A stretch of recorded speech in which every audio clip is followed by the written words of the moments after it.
followed by, that it's the government's job to set the conditions in which the private sector creates the jobs. Well, the conditions were so bad at this time. Tell me, if the government shouldn't have done what it did, you're saying the stimulus, you would have voted against the stimulus, I assume. And that tax break. No, hang on a second. You would have voted against the stimulus, right? I would have voted against the stimulus. I would have voted against the stimulus package as it was written because it didn't have an impact. What would you have done? You know, the stimulus package, if anything, should have been a very large infrastructure program similar to the Eisenhower Highway project. We built roads through the 50s, and they've been falling apart. Bridges are collapsing.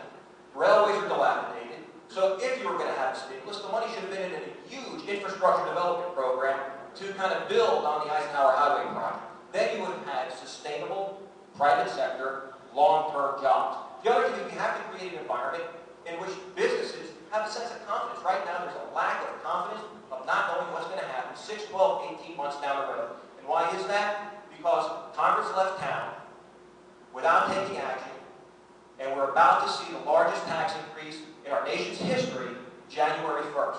In addition to that, there's additional taxes put into the health care bill that will hurt businesses. And every dollar taken away from a small business or a large business, one less dollar they have for the next pay raise or to hire the next worker. So we have to ensure that businesses are going to be able to function in a fair, stable tax environment, as well as not placing onerous regulations on it. We need regulations for safety, but we can't place regulation on top of regulation, which also takes away from their ability to make their small margin and stay in business. Go ahead. All right, well, I'd like to address a couple of those things. That all sounds fine, but that's a return to the policy of the Bush administration. Tax breaks for the wealthy and no regulation.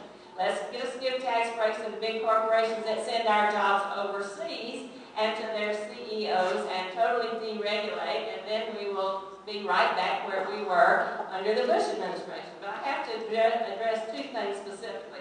One is the bold-faced statement that we faced the largest tax increase in January in history.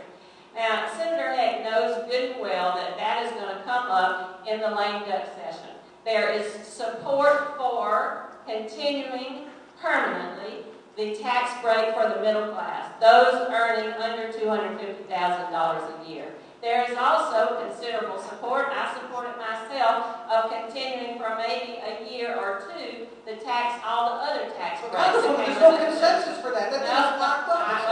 Let me finish, John. Now, Senator Heck has been on all sides of this issue, just as he is on many issues. He has said at one point that he wanted to continue the tax break for the wealthy permanently. That's a tax break for the top 2% of people in this country, 80% of whom are millionaires. Then he kind of backed off on it and said, well, maybe we'll continue it for 2 to 5 years. So he doesn't know which way he wants to go, depending on who his audience is. And the second point is about the tax increases for businesses for health care. Let me remind you, once again, you're entitled to your own opinion, but not your own facts. Under the health care bill, if you have fewer than 50 employees, which is most small businesses, then you are not affected by this at all. But if you want to provide health insurance for your employees, which many small businesses would like to do, you get a tax break, not a tax increase. So let's get all those facts. You're right, Congresswoman. I am entitled to my opinion, but I also know the facts because I did read the bill before you voted on it. And the fact is, there are 3 different definitions of small businesses in that bill. 25 or less employees for one section. And that's the tax breaks that you're talking about, not up to 50. After 25, that tax break phases out. Then there's another provision that talks about up to 50 employees. Then there are other provisions where you can have up to 100 employees. So there's not even one uniform definition of a small business in that bill. And when we talk about tax breaks for the 2%, well, that started off, originally, the party was saying that it was 5%. Then it went to 3%. Now you're at it's only going to affect 2% of the population. And why do we have jobs going overseas? It's not because of tax breaks, it's because we have the second highest corporate tax structure in the industrialized world. And if we want to stay competitive, we can't be taxing those businesses when they can find cheaper labor overseas. And let me remind you that those corporate tax breaks were in place during the entire Bush administration, as were those tax breaks for the wealthy. Where are the jobs? They didn't come as a result of those tax credits. Where's the beef, Senator Heck? Where's the beef? Well, employment. It's very simple. Again, Bureau of Labor Statistics, household survey, employment peaked at roughly 150 million jobs in 2007. Now, yes, we did lose jobs under George Bush. We lost 3.2 million jobs by the time he left office in December of 2008.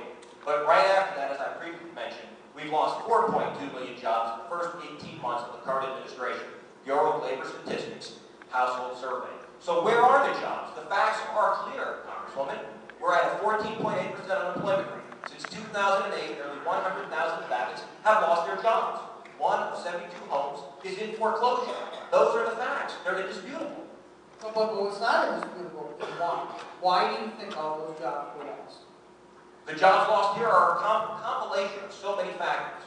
One is that, again, we saw the housing bubble burst, especially in Southern Nevada, which caused a lot of You heartache. can't blame her for that, can you? Can you blame her for that? No, but you can blame the greed on Wall Street that ran rampant I under want the to get to last the nub of this. administration. If he's going to say all these jobs are lost. The fact is, there were mistakes made by both administrations, both the Bush administration and this current administration. We can continue to look back, point fingers, and try to figure out who there is to blame, or we can look forward and have a vision of how we're going to pull ourselves out, have a lesson learned, and not have a repeat of what's happened. But you're blaming her and the Obama administration and Nancy Pelosi for all that's gone wrong, and you're not taking into account the factors that come before. While she wants to keep saying failed policies of the Bush administration, I think that's one word, isn't it? And that. I just lay blame on both parties and both administrations. But we've heard the fact is, no solutions. the fact is, since 2006, when Democrats took over Congress, Without a majority to override a veto. Without enough to override a we have seen the veto. economy get worse. Without the ability to override Are a you saying veto. that the policies that began in January of 2009 have nothing to do with the problems that we have now, Congressman? Nothing? I say they're moving us in the right direction. That's what we need to do. They're moving us in the right direction with a $14.6 trillion debt, a $1.5 trillion deficit. That and that deficit is to grow the economy and create jobs. And the only thing I hear coming from Senator Heck is the way to do that is to return to the tax breaks and deregulation of the Bush administration, which caused us to lose the jobs in the first place. Now, That's the definition of we needed- insanity. Doing the same thing over again and expecting different results. But as Give me usual- some new ideas. Talk about diversifying the economy. The Talk about Congresswoman renewable continues to put energy. words in Talk my about mouth other than the words that I actually speak. Go ahead. So the fact is, I've never said we don't need any regulation or deregulation. I said we need reasonable regulation that ensures the safety of the consumer, of the American people, but doesn't overburden businesses, which are the economic engine of this country. We also need to have a fair, stable, predictable tax base so that businesses can plan, so they don't know whether or not on January 1st their top marginal tax rate is going to go back up to 39.6%. And then when you add in the new Medicare tax, it'll be up to 44.4% of their top marginal tax rate.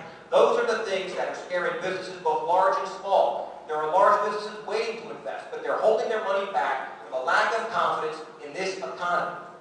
Don't you think I'm going to talk about the health care reform bill. Don't you think there are a lot of scare tactics going on, though? Senator Heck trying to scare business. Not everybody's read all 2,700 pages, as you claim to have. 3 times.